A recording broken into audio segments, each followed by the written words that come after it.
Vice Admiral Carter, Acting Secretary Stackley, Admiral Richardson, General Walsh, all the members of the faculty, the brigade of midshipmen, to all the family and friends who traveled near and far to join in this special moment.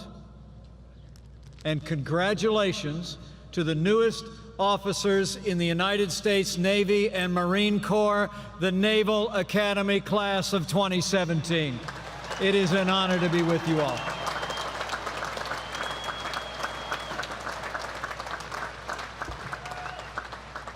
Today, it's my great privilege to bring you congratulations, and also to offer you the congratulations of your Commander-in-Chief, the 45th President of the United States of America, President Donald Trump.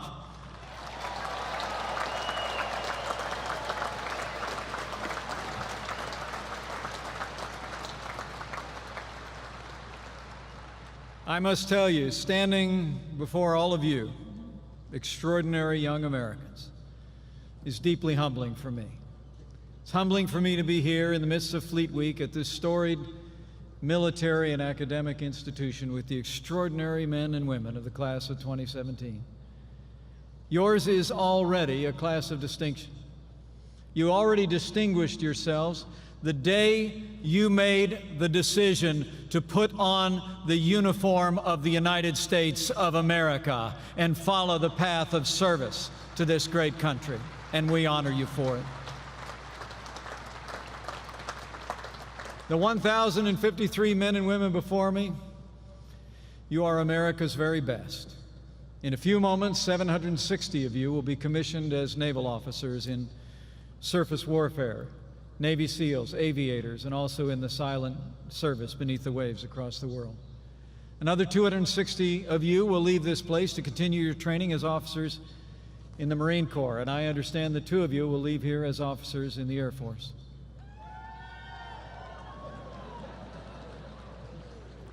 Apparently well represented here.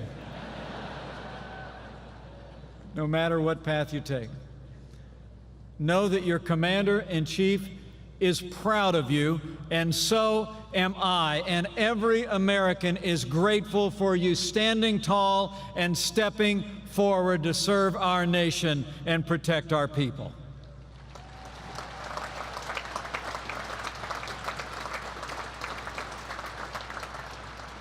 Before I go, though, any further, I'd like to add my voice to those who have remembered 3 who also stepped forward. They did not leave here into service, they left here into eternity. But we remember them today as much and honor them as much as all of you, for they stepped forward to serve this country. William McCamey, Justin Semser, Jason Jablonski were men of honor who stepped forward to serve in the Navy with distinction.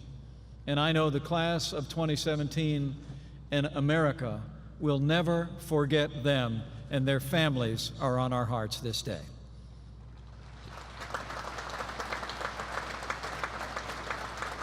So, today is a day of pride and celebration, not only for all of you in uniform before me, but for those who saw you through, for your friends, your professors, your commanding officers, and especially your families. And speaking of which, I'm grateful to be joined today by my commanding officer. Would you mind welcoming the Second Lady of the United States of America, who's a Marine Corps mom? Karen Pence is with us today.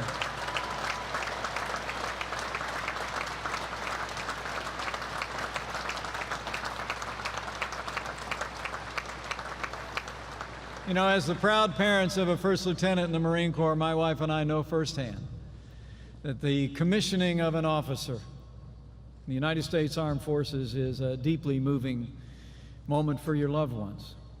The people who believed in you, who believed long ago that you could make it here, who believed, even on some days when you didn't, that you would make it to this day. They supported you. They encouraged you. They prayed you through. So before we go one step further, class of 2017, why don't you break protocol a little bit? Why don't you stand up, turn around, catch the eye of one of your loved ones in the stands and show them just how thankful you are for all the years of love and support that brought you to this day.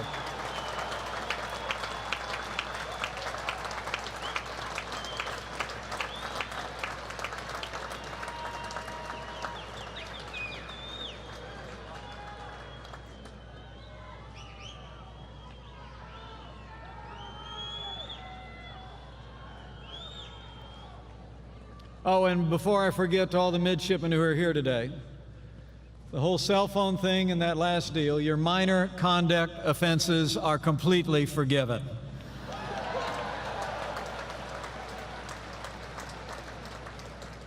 You know, today marks the end of 4 years of training at the United States Naval Academy and the commencement of a voyage that will take you into uncharted waters.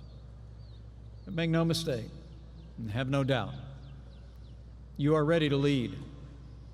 The training and education you received here has prepared you well to face the challenges that lie ahead, because today you graduate from an incomparable institution. It's remarkable to think that for more than 170 years, the children of liberty have come to the United States Naval Academy to pursue a life of service and sacrifice. In these halls, on these fields, and by this bay, midshipmen have been molded morally, mentally, and physically, and imbued with the highest ideals of duty, honor, and loyalty. They, like you, departed this place and distinguished themselves in every era as officers in the United States Navy and in the United States Marine Corps. Today, when the boards and bars are placed on your shoulders, you will become the next link in a chain that stretches back unbroken into the mists of American history. The links before you were forged by heroes from John Paul Jones, Stephen Decatur, Bull Halsey, Jim Stockdale, and Michael Murphy. Because of them and through the bravery of all who have called themselves Marines and sailors in our nation's history, America's freedom endures to this very day, and we honor all who have gone before you.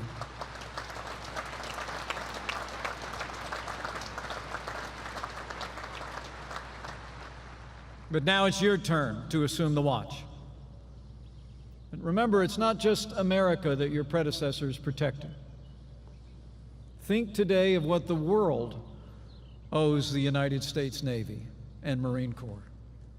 Here at the Navy Marine Corps Stadium, these stands are emblazoned top to bottom with the names of lands and seas that were consecrated by the sacrifice of the American sailor and Marine. I see Belleau Wood, where Marines charged the enemy 6 times, won the day to defend the freedom of Western Europe. I see the Battle of the Atlantic, the many battles of the Pacific, the Coral Sea, Midway, Leyte Gulf, when the Navy rolled back the tide of tyranny that had engulfed so much of the Asian Pacific. I see Incheon in Korea and the Mekong Delta in Vietnam. I see Iraq and Afghanistan, where to this very day, at this very hour, your brothers and sisters in arms stand strong and courageous in defense of liberty in the global war on terror. And between the places engraved on these stands, I see all that the Navy and Marine Corps have done and continue to do day in and day out to foster peace and prosperity on the 7 seas, to defend the defenseless in distant lands, to keep the shores of America safe from all who would dare threaten us. The truth is that today, you'll become leaders in the world's greatest force for good, the armed forces of the United States of America.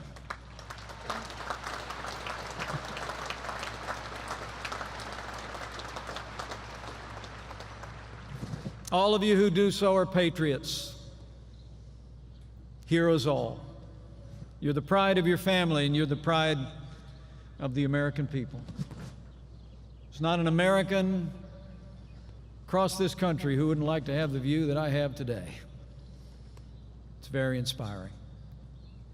You're from the rest of us, but you're the best of us. And you'll leave this place and enter a world in desperate need of the honor, courage, and commitment that defines the leadership that you learned here. So a few words of admonition. Trust your training and the principles you learned here, and you'll have success in your career and for your country. Remember that character is destiny. Be men and women of integrity. People follow people they trust. I truly believe that among the most important qualities of leadership, whether it's in the armed forces or any other endeavor, are humility, orientation to authority, and self-control. And I encourage you to cultivate these qualities as leaders in increasing measure every day from this day forward. With humility, consider others to be more important than yourselves. Be servant leaders. Approach every challenge as a learner and a listener first.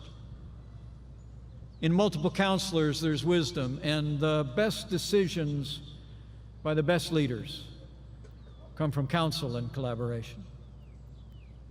Next is orientation to authority. Nothing I have to explain to those of you sitting before me today. Follow the chain of command without exception. Submit yourselves, as the saying goes, to the authorities that have been placed above you. Trust your superiors. Trust your orders, and you'll serve and lead well. And lastly, as arduous as it has been, the physical training in this place, I encourage you to continue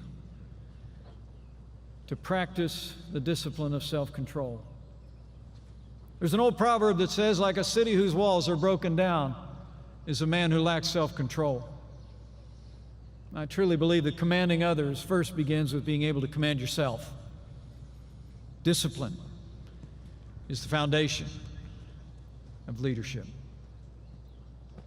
Integrity, humility, orientation to authority, and self-control are my admonition to you today. I truly believe that as you pursue these qualities of character, you will lead with distinction. And as you've done to this moment in your life, you'll prove yourselves worthy of the trust that your Commander-in-Chief is placing in you today, to be faithful defenders of our nation and our way of life. And as you prepare to assume your duties, I want to say to the new officers and to your families, President Donald Trump is the best friend the armed forces of the United States will ever have.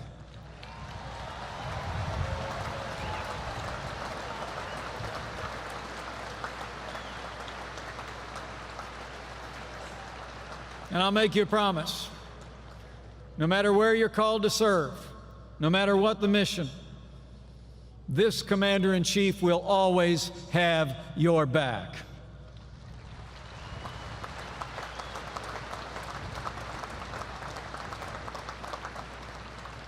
And to the families who are gathered here today and all these rising officers, I say, President Donald Trump and I will not rest, we will not relent until we rebuild our military, restore the arsenal of democracy, and ensure that our soldiers, sailors, airmen, Marines, and Coast Guard have all the resources that you need to accomplish your mission and come home safe. That is our pledge to each of you.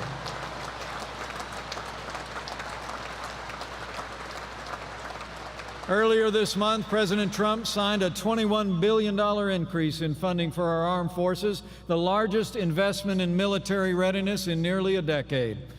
And earlier this week, in his very first budget, your Commander-in-Chief laid out one of the largest increases in defense spending since the days of President Ronald Reagan. Let me be clear, the era of budget cuts of the armed forces of the United States is over.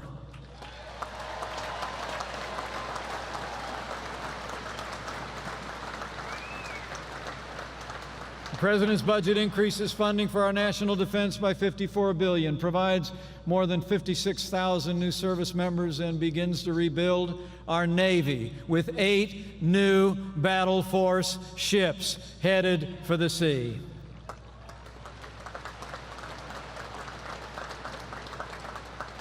President Trump is working with the Congress to make the strongest fighting force in history stronger still. And with renewed American strength, your Commander-in-Chief is once again reaffirming America's role as leader of the free world. While we must always work and hope and pray for peace, the best way to ensure peace is for our adversaries and our enemies to know that America is prepared to lead and fight and win any contest, any struggle, anywhere on behalf of freedom. Now you, the class of 2017, will be the instruments of American policy. Today you leave the brigade of midshipmen to join the vanguard of freedom. Your mission is more important now than ever. The mission of the United States Navy is multifaceted. You prevent the outbreak of major war and uphold peace and security around the globe. It's part of what the Navy does.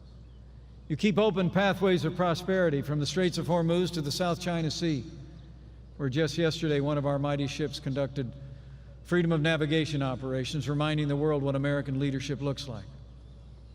That's also what the Navy does. And you do what men and women of the Navy has always done. You bear the burdens of your duty with honor, courage, and commitment as the unbreakable backbone of American freedom. That's what the Navy does, and that's now what all of you will do from this day forward. As soon-to-be commissioned officers in the United States Navy and Marine Corps, all of you from this day forward are called to be leaders. Always remember that you follow in the wake of heroes who've done just that. You can banish any doubt by thinking of those who have gone before and the great cloud of witnesses that surrounds us today, not just in the stands, but beyond. When I think of those who've gone before, I think of just a half century ago. A young man from Trussville, Alabama, did just what you all did.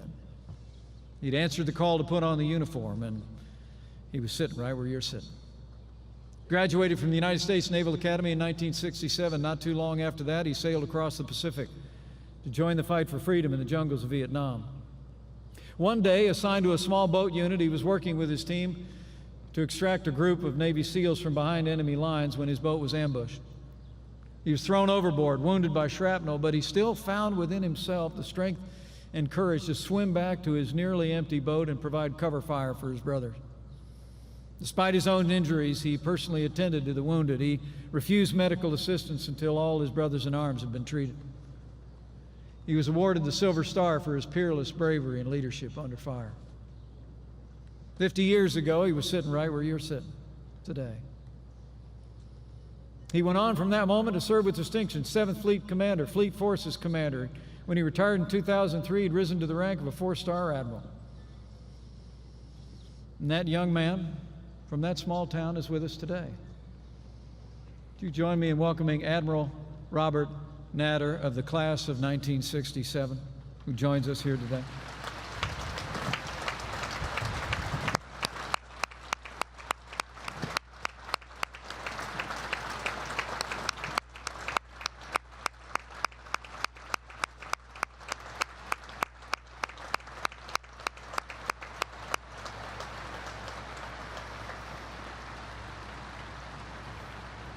We salute you, sir, and all the members of the class of 1967 are here.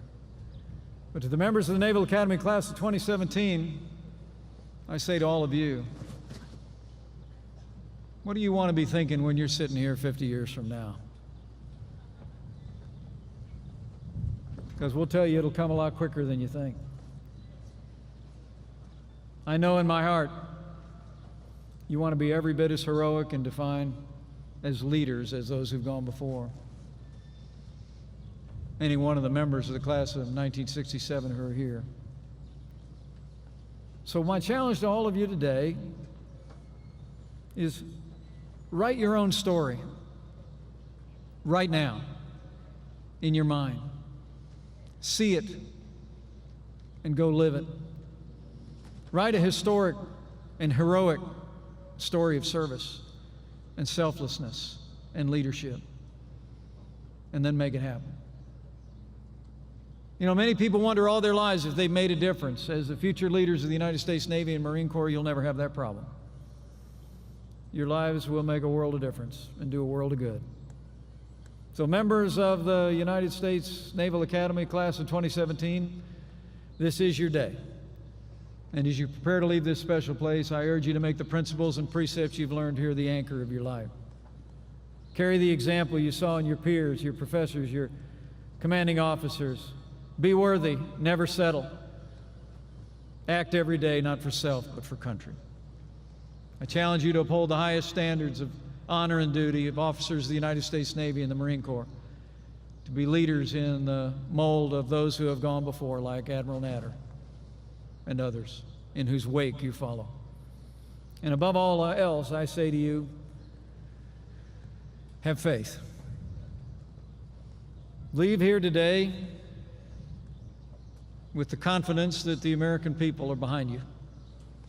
From your commander-in-chief on down, they support you and are proud of you.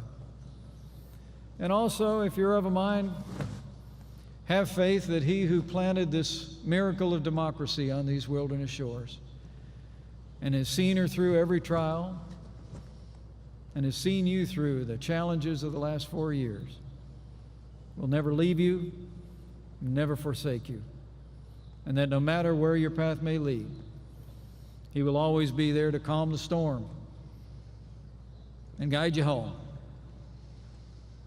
So thank you for the honor to be with you today. Bravo Zulu to the class of 2017. May God bless you with fair winds and following seas. God bless the Navy, the Marines, and God bless the United States of America.